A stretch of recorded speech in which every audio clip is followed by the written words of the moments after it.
My name is Amanda Parker. I'm married to an amazing man named Mark, and we have a little girl, Lily, who's the light of our lives. But back when I was 18, things weren't so picture-perfect. I had just graduated high school, and it should have been one of the happiest days of my life. Instead, that day ended up being the moment everything fell apart with my stepmom, Sandra, and my brother, Ian. It was right after the graduation ceremony. I was still wearing my cap and gown when Sandra pulled me aside with that fake, tight smile she always had when she was about to deliver bad news. "Amanda," she said almost sweetly, "I need you to know that the college fund your dad left behind won't be yours after all." Just like that, no explanation, no empathy, just dropped it like it was no big deal. I froze, staring at her, trying to process. "What do you mean?" I asked. My dad had told me about that fund himself, he'd set it up for me when I was a kid. Sandra didn't even flinch. She just shrugged like she was discussing the weather. "Well, Ian and I talked about it, and we think it would be better if the money went towards something more practical. Ian has a plan for it, and honestly, Amanda, you've always been more of a dreamer. College might not be the best fit for you." I couldn't believe what I was hearing. Ian had always been the golden child, and Sandra treated him like he could do no wrong. But this was next level. That money was for me. "Dad wanted me to go to college," I said, my voice shaking. Ian came over, clearly eavesdropping, and of course, he chimed in, "Amanda, calm down. You know, I'll make good use of it. I'm planning to invest it, start a business. Dad would have wanted us to be smart about it. Besides, you can just take out loans like everyone else if college means that much to you." He said it so casually, like I should just roll over and accept it. My hands were trembling, and my heart was pounding in my chest. "You can't just take what's mine. That's stealing," I yelled. Sandra looked around, clearly embarrassed that I was making a scene, and hissed, "Lower your voice, Amanda. This is family business, and you're being dramatic." I wanted to scream, but instead, I just walked away. The whole graduation day turned into a blur after that.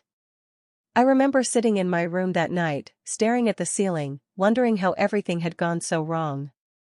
My dad had passed away the year before, and he'd always been my rock. Without him, I felt like Sandra and Ian had all the power, and I was completely alone. The next day, I tried to bring it up again, hoping Sandra might reconsider. She just rolled her eyes and said, "Amanda, you're an adult now. It's time to grow up and figure things out for yourself. That money is being used for the family, which includes Ian." When I told Mark about it later, he was my boyfriend at the time, he was furious. "They can't do that to you. That fund was meant for your future." But legally, I didn't know what I could do. The account was in Sandra's name, and without my dad, I had no one to fight for me. Mark offered to help me figure it out, but I told him to let it go. I didn't want to fight a losing battle and make things even worse. So I let it go, or at least I pretended to. Deep down, I made a promise to myself, I'd prove them wrong. I'd show them I could succeed without their help. The next few years were tough, to say the least. I worked multiple part-time jobs just to scrape by while taking classes at a community college. I couldn't afford to go to a 4-year university right away, but I was determined to finish my degree, even if it took twice as long.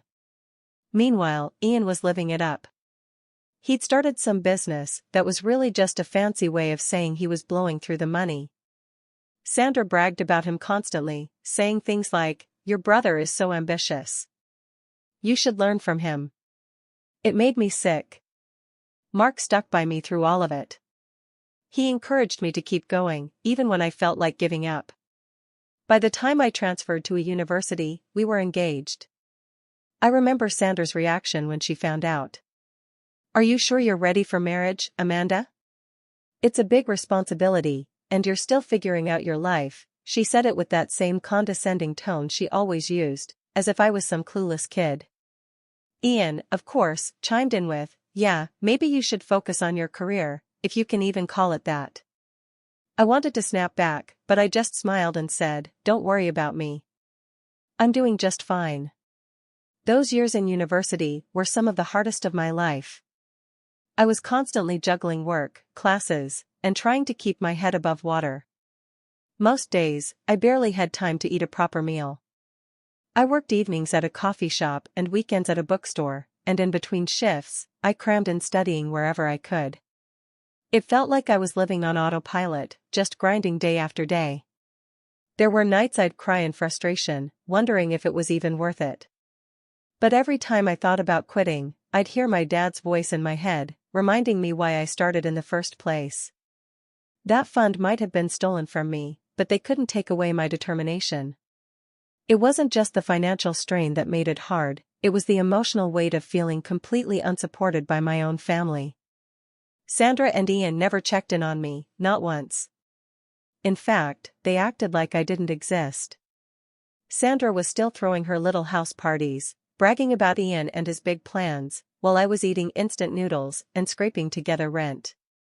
I'll never forget the time I ran into Ian at the grocery store. He was picking up expensive steaks, and I had a basket with canned soup and some store-brand bread. He looked at me, smirked, and said, "Still doing that whole struggling student thing, huh? You could have had it easier if you just played your cards right." I didn't respond. I couldn't trust myself to speak without blowing up. By my second year, things started to shift a little. I managed to land a paid internship with a local marketing firm, which felt like a lifeline. The pay wasn't much, but it was enough to let me cut back on one of my part-time jobs.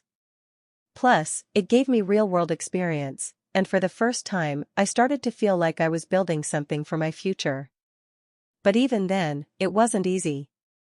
My days were a blur of early morning classes, afternoons at the internship, and nights spent studying or working shifts at the coffee shop. My social life was non-existent, and I was constantly exhausted. One of the lowest points came when my laptop died a week before finals. I didn't have the money to replace it, so I borrowed an old one from a friend. It was so slow that just opening a document took forever. I remember sitting in the campus library at midnight, trying to finish a paper that was due the next day, and just breaking down. I wanted to scream at the unfairness of it all. But then I thought about Sandra and Ian, how they'd probably laugh if they saw me struggling, and that gave me the push I needed to keep going. I wasn't going to let them win. It wasn't just the lack of support from Sandra and Ian, it was the way they'd go out of their way to humiliate me, especially in front of others. There was one Thanksgiving dinner I'll never forget. I had just started college. I hadn't planned on going, but Mark convinced me to show up for appearances. I should have trusted my gut and stayed home. Sandra was hosting, and the table was packed with her friends and a few of Ian's business contacts, if you know what I mean. Everything was going smoothly until Ian decided to open his mouth. "So, Amanda," he said loudly, smirking as he leaned back in his chair, "how's that glamorous student life treating you? Still making lattes and scraping by?" A few of the guests chuckled nervously, probably unsure if he was joking. I felt my cheeks burn, but before I could respond, Sandra chimed in. "Ian, don't be mean," she said in that fake, syrupy tone she always used when she wanted to sound magnanimous. "Amanda is doing the best she can. Not everyone is cut out for success right away." The way she said it, with that little pause before "doing the best she can," made it clear what she really thought. Mark was my anchor during those years. No matter how bad things got, he was always there to remind me why I was pushing through. I'd come home from a late shift or the library, completely drained, and he'd have dinner waiting for me, even if it was just grilled cheese or leftovers. There was one night in particular that sticks with me. I had just failed an important exam, and it felt like everything was falling apart. I came home, dropped my bag on the floor, and just started crying right there in the doorway. Mark didn't ask what was wrong right away. He just hugged me and let me cry until I could talk. When I finally got the words out, he said, "Amanda, this one test doesn't define you. You're doing something so many people would have given up on by now. You're allowed to stumble, but you're not going to fall. You're stronger than this." Then he made me hot chocolate and sat with me until I felt like myself again. It wasn't just his words, It was the way he believed in me, even when I couldn't believe in myself. Knowing he had my back made all the difference. By the time I graduated, I felt like I'd climbed a mountain. It wasn't just the degree itself, it was everything it represented. I'd made it, despite all the obstacles, despite Sandra and Ian's complete lack of support. I didn't invite them to the ceremony. Mark and a few close friends were there, cheering me on as I crossed the stage. I remember thinking, they don't get to take this moment away from me. It was one of the proudest days of my life. Not long after graduation, I landed a job at a mid-sized marketing firm. It wasn't glamorous, but it paid well, and for the first time, I could breathe a little. Mark and I got married the following year, and not long after that, we found out I was pregnant with Lily. It felt like everything was finally coming together. Sandra and Ian, I didn't hear from them. It was like I didn't exist to them.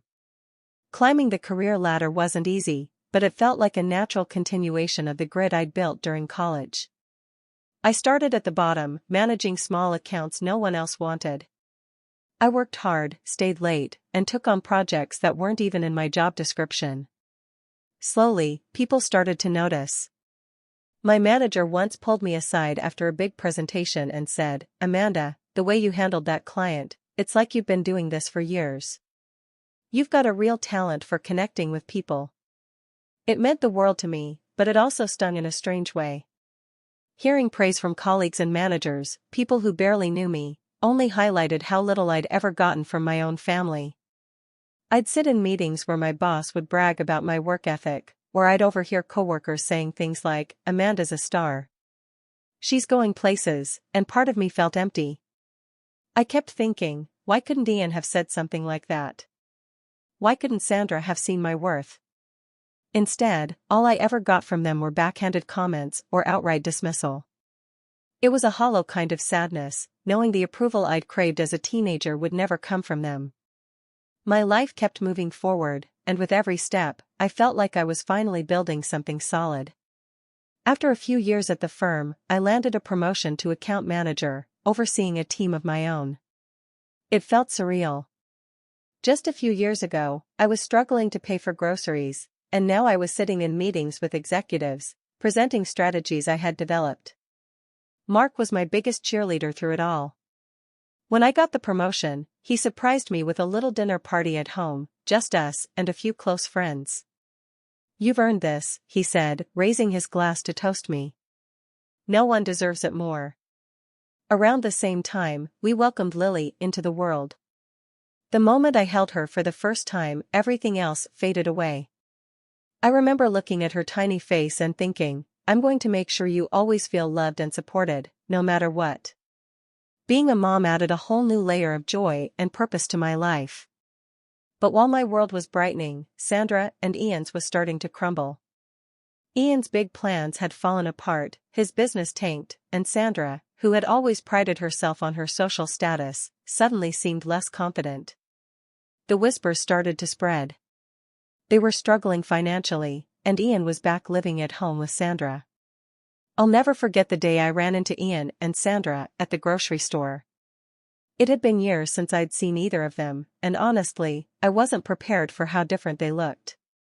I was in the organic aisle, picking out some fancy cheese for a dinner Mark and I were hosting.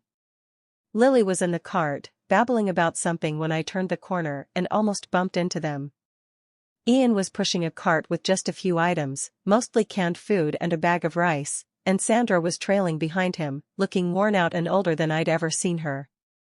"Amanda," Sandra said, her voice a mix of shock and awkwardness. Ian glanced up, and his expression hardened when he saw me. I didn't know what to say at first. I was standing there with my cart full of high-end groceries, Lily giggling in her seat, while they looked like they were barely scraping by. Sandra tried to muster up her usual fake smile. "You're looking well," she said, her eyes darting to my cart. Ian just grunted, clearly too proud to say anything. "Yeah, things have been good," I replied casually, not wanting to rub it in, but unable to hide the satisfaction I felt. It was a stark contrast from the last time we'd crossed paths at a grocery store when I was the one struggling and Ian was flaunting his success. After that run-in, things changed. Suddenly, Sandra and Ian were trying to get back into my life. It started with small things, Sandra calling to check in or sending me awkward messages on social media.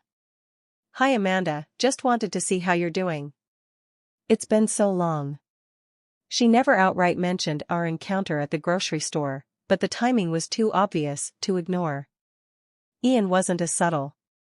He sent me a text not long after, "Hey sis, we should catch up sometime. I've got some ideas I'd love to run by you." At first, I ignored them. I didn't trust their intentions, and honestly, I was still too bitter to entertain the idea of reconnecting. But they didn't stop.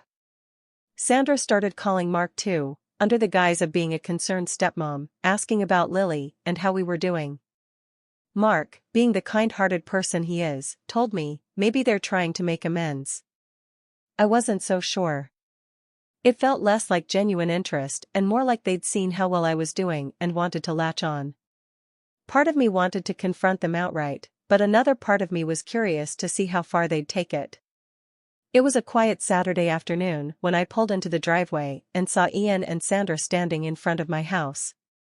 At first, I thought I was imagining things. They looked out of place, like characters in the wrong scene of a movie. Sandra was clutching her purse tightly, her face tense, while Ian stood with his hands in his pockets, looking everywhere but at me. Mark and Lily were at the zoo with his parents, so it was just me. I couldn't go with them because I had to finish some things at the office for an important meeting that I was going to have on Monday. I sighed, already bracing myself for whatever this was. As I stepped out of the car, Sandra's face lit up with that overly rehearsed smile I knew too well. "Amanda, what a coincidence," she said, as if they hadn't been waiting there on purpose. Ian gave me a stiff nod, still avoiding eye contact. "What are you doing here?" I asked bluntly, not in the mood for pleasantries. Sandra waved a hand dismissively, like my question didn't matter. "Oh, we just thought we'd drop by to catch up. It's been too long, don't you think?" I stayed quiet. Sandra plastered on her rehearsed smile, the one she used to soften bad news or manipulate people into doing what she wanted. "Amanda, sweetheart, we've been thinking about how proud your dad would be of you. You've done so well for yourself. Look at this beautiful house. You've really built something amazing." I stayed silent, my arms crossed. I wasn't falling for her flattery. After a moment of awkward silence, Ian cleared his throat and finally looked at me. "Yeah, what Sandra is saying is we've hit a bit of a rough patch. Things haven't been easy, you know." "Rough patch?" I asked, narrowing my eyes. "What does that mean exactly?" Sandra looked at Ian as if he had jumped into it too fast. "Oh, it's nothing too serious, just some financial hiccups. Ian's business didn't quite work out the way we hoped, and, well, I've had some medical bills come up recently. We're just, how do I put this, a little strapped for cash at the moment." "And?" I pressed, already sensing where this was going. Ian shifted uncomfortably. "And we thought maybe you could help us out. You know, just a little something to help us get back on our feet." "Help you out?" I repeated, incredulous. "You're asking me for money?" Sandra gave an exaggerated sigh, her fake smile dropping. "Amanda, you make it sound so harsh. It's not like we're asking for charity. Just a loan. You're doing so well, and it's clear you can afford it. We wouldn't even be asking if it wasn't really necessary." "Necessary?" I echoed, feeling the heat rising in my chest. "You mean like how it was necessary to steal my college fund? Or to tell me I'd never amount to anything? Is this one of those necessities?" Ian's jaw tightened. "That's not fair, Amanda. We did what we thought was best at the time." I let out a sharp laugh. "Best for who, Ian? For you? For Sandra? Certainly not for me." Sandra put a hand to her chest like I'd slapped her. "Amanda, that's ancient history. Can't we just move past that? We're here now, trying to make amends. Doesn't family mean anything to you?" "Family? I shot back, my voice rising. You mean the same family that left me to fend for myself? That made fun of me for struggling through college? That never lifted a finger to help me? You've got some nerve showing up here and throwing the word family around. Ian's face turned red, and his calm facade started to crack. You're not being reasonable. You've got everything now, a house, a husband, a great job. We're just asking for a little help. You owe us that much. Owe you? I snapped. I owe you nothing. Everything I have, I built on my own, with no thanks to either of you. And now you think you can just waltz in here and guilt me into giving you money? Not a chance. Sandra's mask of politeness finally slipped. I can't believe this, she hissed. After everything we've done for you. Done for me? I interrupted, laughing bitterly. What exactly have you done for me, besides making my life harder at every turn? Ian lost his temper, completely. You're a selfish, ungrateful brat. We gave you a roof over your head, and this is how you repay us? I stared at them, stunned by their audacity. Get off my property, I said, my voice cold. I'm done with this conversation. Sandra's eyes narrowed, and she leaned in, her voice dripping with venom. You'll regret this, Amanda. One day you'll need us, and we won't be there. I stepped back, opening the door to my house. Good. I've been doing just fine without you. As I stepped toward the door, Sandra let out a bitter laugh. Fine, Amanda, stay on your high horse. But don't forget where you came from. You're nothing without that fancy degree, and we're the ones who made sure you had a roof over your head to even get that far. You should be thanking us. Ian chimed in, his voice dripping with spite. You think you're so much better than us now, don't you? With your perfect little family and your nice house. Don't get too comfortable, Amanda. Life has a way of knocking people like you down a peg. I stopped in my tracks, turning to face them one last time. You're right. Life does have a way of knocking people down. You should know, you're living proof. With that, I stepped inside, closing the door firmly behind me. Even from inside, I could hear Sandra muttering angrily as they walked away. Ungrateful, after everything we've done for her. She'll come crawling back one day. But as their voices faded, all I felt was relief. For the first time in years, I truly understood the power of closing a door, literally and figuratively. And this one, I knew, would stay closed. About a year later, Mark and I took Lily to an amusement park. It was a beautiful day, blue skies, laughter everywhere, and the smell of popcorn in the air. Lily was ecstatic, pointing at every ride and begging to go on the roller coasters. We were making our way toward the food stalls when I saw him, Ian. He was coming out of a public restroom, wearing a faded park uniform and holding a mop and bucket. For a moment, he didn't see us. His head was down, and he looked exhausted, his shoulders slumped. But then, as we got closer, he glanced up and froze. Our eyes met, and in that instant, I could see the recognition and the shame on his face. Before I could say anything, he turned on his heel and walked away, pushing the mop bucket in front of him as fast as he could. His posture was stiff, like he was trying to hold on to some shred of pride. I just stood there, watching him disappear into the crowd. Mark noticed my pause and looked at me. Everything okay? He asked. I nodded slowly, forcing a smile for Lily's sake. Yeah, let's go find that cotton candy stand. As we left the park that day, I couldn't stop thinking about Ian. Seeing him like that, avoiding me, ashamed, brought back a flood of memories, the insults, the dismissive comments, the years of being treated like I was less than nothing, and Sandra always there to back him up, to twist the knife a little deeper. For so long, I'd carried the weight of their words, letting them make me feel small. But now it felt different. I looked at Mark, holding Lily's hand as she chattered about her favorite rides, and I smiled. This was my life now, a loving husband, a bright, beautiful daughter, a career I'd worked so hard to build. Everything I'd achieved, I'd done without them. And the best part? I didn't need their validation anymore. They'd spent years trying to tear me down, but here I was, happy, successful, and surrounded by people who truly loved me. I thought about how Sandra and Ian's lives had unraveled, and for a moment, I felt a flicker of pity. But it didn't last long. They'd made their choices, and they were living the consequences. I'd spent enough time mourning the family I wished I had. Now, I was focused on the family I'd built, the one that mattered. As we walked to the car, Lily tugged on my arm, pulling me into her excitement about the day.